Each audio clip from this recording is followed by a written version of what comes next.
نحمدہ و نصلی علی رسولہ الکریم اما بعد فاعوذ باللہ من الشیطان الرجیم بسم اللہ الرحمن الرحیم۔ تعریفات کے لائق اللہ رب العزت کی ذات مقدسہ ہے، درود و سلام کے لائق محمد رسول اللہ صلی اللہ علیہ وآلہ وسلم کی ذات اقدس ہے۔ اسلام ایک مکمل دین ہے اور اللہ رب العزت نے اسلام لانے والوں کے لیے اس کی پابندی، اس کے قوانین کا احترام کرنا لازم قرار دیا ہے۔ لیکن آج معاملہ کچھ اور ہے۔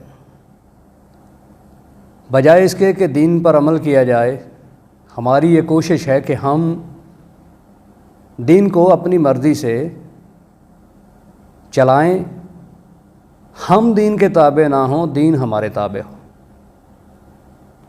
جو کہ بہت ہی غلط بات ہے۔ مثال کے طور پہ چند دن پہلے ایک بھائی سے ملاقات ہوئی تو وہ مونچھیں رکھے ہوئے تھا، تو میں نے کہا کہ اللہ کے بندے، حکم تو یہ ہے پیغمبر علیہ الصلوۃ والسلام کا، بلکہ فرمایا کہ 10 چیزیں فطرت میں شامل ہیں، ان میں ایک یہ ہے کہ داڑھی کو بڑھاؤ اور مونچھوں کو چھوٹا کرو۔ تو آپ نے مونچھیں رکھی ہوئی ہیں تو یہ فطرت کی بھی خلاف ورزی ہے اور محمد رسول اللہ صلی اللہ علیہ وآلہ وسلم کے حکم کی بھی خلاف ورزی ہے۔ تو آج کا دور ایک ایسا دور ہے کہ بجائے سمجھنے کے، بجائے اس بات کے کہ خود کو ڈھالا جائے قرآن و سنت کے سانچے میں، سامنے سے اپنے دلائل جو ہیں وہ پیش کیے جاتے ہیں۔ تو جو دلیل اس نے پیش کی وہ یہ تھی کہ حضرت عمر رضی اللہ تعالی عنہ کی مقدس ذات کی بھی مونچھیں تھیں۔ میں نے سنا تو میں حیران ہو گیا کہ یہ کس طرح کا معاملہ ہے۔ تو میں نے اس سے سوال کیا کہ بھائی مجھے ایک بات تو بتائیے کہ کیا یہ ہو سکتا ہے کہ پیغمبر علیہ الصلوۃ والسلام کی مقدس ذات اپنے صحابہ کو یہ حکم دیں، بلکہ اللہ رب العزت کا پیغام پڑھ کر سنائیں کہ داڑھی کو بڑھاؤ اور مونچھوں کو چھوٹا کرو؟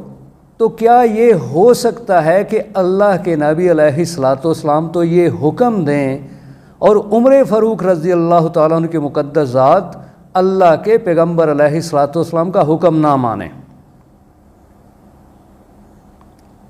تو میں نے کہا کہ بھائی ایک بات میرے ذہن میں آتی ہے کہ جس عمر کو میں جانتا ہوں، جس عمر کے بارے میں رب تعالیٰ نے فرمایا ہے، جس عمر کے بارے میں محمد رسول اللہ صلی اللہ علیہ وآلہ وسلم کا مقدس فرمان ہے، جس عمر کا ذکر تورات کے اندر ہے، جس عمر کا ذکر انجیل کے اندر ہے، جس عمر کا ذکر زبور کے اندر ہے، جس عمر کا ذکر قرآن کے اندر ہے، جس عمر کو میں جانتا ہوں، میں تو یہ ماننے کے لیے تیار ہی نہیں، میرا ذہن تو یہ مانتا ہی نہیں کہ عمر رضی اللہ تعالیٰ کی مقدس ذات کے سامنے نبی علیہ الصلوۃ والسلام کا حکم آئے، اللہ رب العزت کا فرمان آئے اور عمر فاروق رضی اللہ تعالیٰ عنہ اپنے پیغمبر علیہ الصلوۃ والسلام کے سامنے باقی سارے صحابہ تو اپنی مونچھوں کو کٹا کر آئیں اور عمر فاروق رضی اللہ تعالیٰ عنہ کی مقدس ذات اپنی مونچھیں رکھ کر پیغمبر علیہ الصلوۃ والسلام کے سامنے کبھی آ رہے ہیں، کبھی جا رہے ہیں۔ حالانکہ فرمایا پیغمبر علیہ الصلوۃ والسلام کی مقدس ذات نے ایک وقت آئے گا کہ لوگ گائے کی سواری کریں گے۔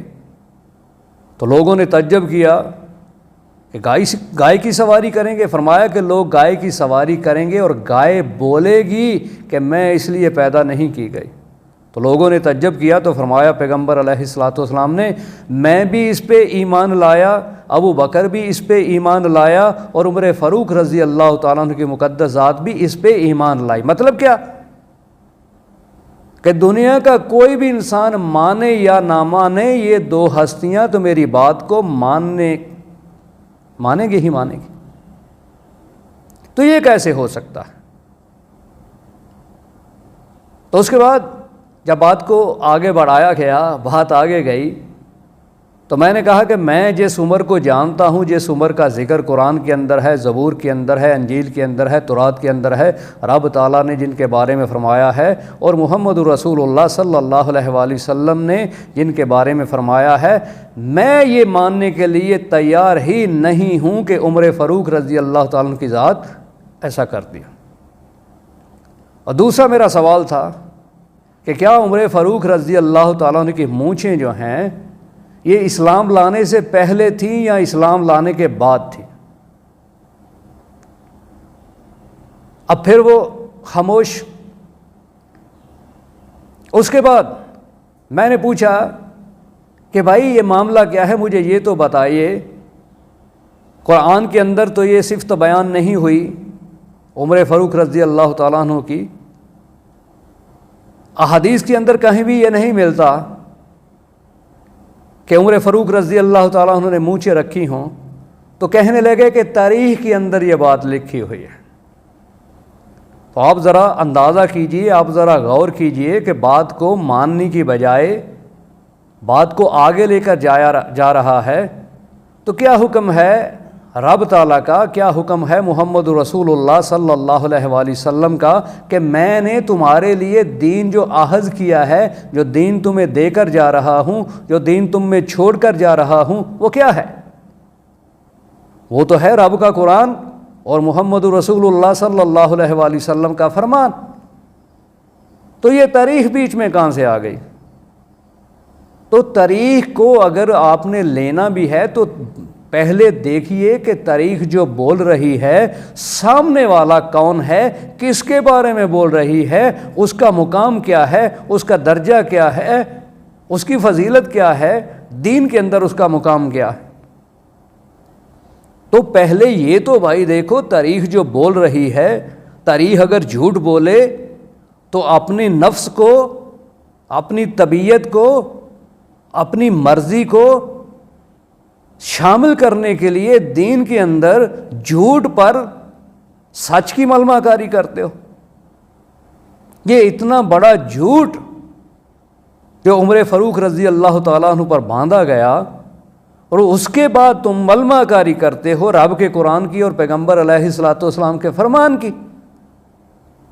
اب اس کے بعد کیا جواب آتا ہے کہ عمر فاروق رضی اللہ تعالیٰ عنہ کی مونچھیں تھی، اس لیے ان کی دہشت تھی، ان کو اجازت دی تھی محمد رسول اللہ صلی اللہ علیہ وآلہ وسلم کی مقدس ذات نے۔ تو میں نے کہا بھائی دہشت مونچھوں سے ہوتی ہے یا دہشت ایمان کی ہے؟ پیغمبر علیہ الصلوۃ والسلام کی مونچھیں تو نہیں ہیں، لیکن فرمایا کہ 1 مہینے کی مسافت پر میرا رعب دشمنوں پر اللہ نے ڈال دیا۔ تو یہاں بات کو کہاں لے کر جا رہے ہو بھائی؟ اور اس کے بعد اگر ٹھیک ہے عمر فاروق رضی اللہ تعالیٰ عنہ کی دہشت تھی، انہوں نے مونچھیں رکھی تھی، تو بھائی آپ نے کس لیے رکھی ہیں؟ عمر فاروق رضی اللہ تعالیٰ عنہ نے فتح کیا روم کو، کیسر و کسریٰ کو فتح کیا، 22.5 لاکھ مربع میل پر حکومت کی، فتح کیا۔ آپ نے کیا فتح کیا ہے؟ آپ مونچھیں رکھ کر پھر رہے ہو۔ کیا آپ خود کو عمر فاروق رضی اللہ تعالیٰ عنہ بنانا چاہتے ہو؟ کیا آپ یہ سمجھتے ہو کہ ہم بھی عمر فاروق رضی اللہ تعالیٰ عنہ کے مقام پر پہنچ گئے؟ کیا آپ ان کا مقابلہ کرنے جا رہے ہو؟ اور اس کے بعد جو اگلی بات ہے کہ ٹھیک ہے آپ کی اس بات کو مان لیتے ہیں کہ عمر فاروق رضی اللہ تعالیٰ عنہ کو اجازت تھی محمد رسول اللہ صلی اللہ علیہ وآلہ وسلم نے کہ آپ مونچھیں رکھو، اس لیے کہ کافر، مشرک، منافق، یہود و نصارہ کے دل میں آپ کا خوف رہے گا۔ آپ کا کس پر خوف ہے بھائی؟ آپ نے کیا فتح کیا ہے؟ آپ مونچھیں رکھ کر اگر عمر فاروق رضی اللہ تعالیٰ عنہ کی بات کو، ان کی سنت کو لینا ہے جو جھوٹ ہے، تو ان کے جیسا بننے کے لیے ان کے جیسا بن سکتے ہو؟ کوئی ہو سکتا ہے؟ پوری دنیا کے لوگ، پوری دنیا کے امتی کوشش کر لیں، محنت کر لیں، اپنے اعمال کو لے آئیں، اپنے حج کو لے آئیں، اپنی نمازوں کو لے آئیں، اپنے روزوں کو لے آئیں، عمر فاروق رضی اللہ تعالیٰ عنہ کی جوتی کا مقابلہ بھی نہیں کر سکتے، تو آپ چلے ہو عمر فاروق بننے۔ اور اس کے بعد جو بات آتی ہے کہ ٹھیک ہے آپ کی یہ بات بھی مان لیتے ہیں کہ عمر فاروق رضی اللہ تعالیٰ عنہ کو پیغمبر علیہ الصلوۃ والسلام نے اجازت دی تھی کہ مونچھیں رکھیے تاکہ آپ کا رعب ہو کفار پہ، منافقین پہ، یہود و نصارہ پہ، تو بھائی آپ کو کس نے اجازت دیا ہے؟ آپ جو رکھے ہوئے ہو، مونچھوں کو تاؤ دیتے ہو، پہلے تو آپ کا رعب بھی کسی پر نہیں ہے، دوسرا آپ کو کس نے اجازت دی ہے مونچھیں رکھنے کی؟ ابو بکر صدیق رضی اللہ تعالیٰ عنہ کی مونچھیں تو نہیں ہیں، عثمان غنی رضی اللہ تعالیٰ عنہ کی مونچھیں تو نہیں ہیں، حضرت علی رضی اللہ تعالیٰ عنہ کی مونچھیں تو نہیں ہیں، طلحہ ہے، زبیر ہیں، رضوان اللہ علیہم اجمعین، حضرت بلال رضی اللہ تعالیٰ عنہ سے زیادہ محبت کرنے والا کوئی ہے، ان کی مونچھیں تو نہیں ہیں۔ تو تاریخ کو جھوٹ کو لے کر اتنی مقدس ہستی پر اتنی جرت کے ساتھ یہ کہنے چلے ہو کہ ان کی مونچھیں تھی، تو بھائی تاریخ جھوٹ ہے، تاریخ جھوٹ ہے۔ اور میں تو اکثر یہ کہا کرتا ہوں کہ تاریخ ہے ہی کفر، تاریخ گمراہی ہے۔ ہدایت ہے تو اللہ کی کتاب ہدایت ہے، ہدایت ہے تو محمد رسول اللہ صلی اللہ علیہ وآلہ وسلم کا فرمان ہدایت ہے۔ ہدایت کو چھوڑ کر، رب کے قرآن کو چھوڑ کر، محمد رسول اللہ صلی اللہ علیہ وآلہ وسلم کے فرمان کو چھوڑ کر تاریخ کے لیتے ہو، تاریخ کی باتوں کو مانتے ہو اور ایسی مقدس ہستیوں پر بہتان باندھتے ہو۔ اپنے نفس کی پوجا کرنے کے لیے، اپنے نفس کی، اپنی خواہشات کی پوجا کرنے کے لیے، اپنے نفس کو راضی کرنے کے لیے، خوش کرنے کے لیے ایسی مقدس ہستیوں پر اس طرح کی باتیں کرتے ہو۔ تو میں تو یہی کہوں گا کہ اگر تم نے ایسا سمجھا ہے، ایسا جانا ہے، تو پھر تم نے عمر فاروق رضی اللہ تعالیٰ عنہ کو جانا ہی نہیں، تو نے ان کو سمجھا ہی نہیں، تمہیں پتہ ہی نہیں چلا کہ عمر فاروق رضی اللہ تعالیٰ عنہ کی ذات کیا ہے۔ تمہیں بہکا دیا ہے تاریخ نے، تاریخ بہکاوا ہے، تاریخ دھوکا ہے۔ بات کی سمجھ آئے تو ہاں ضرور کیجئے گا۔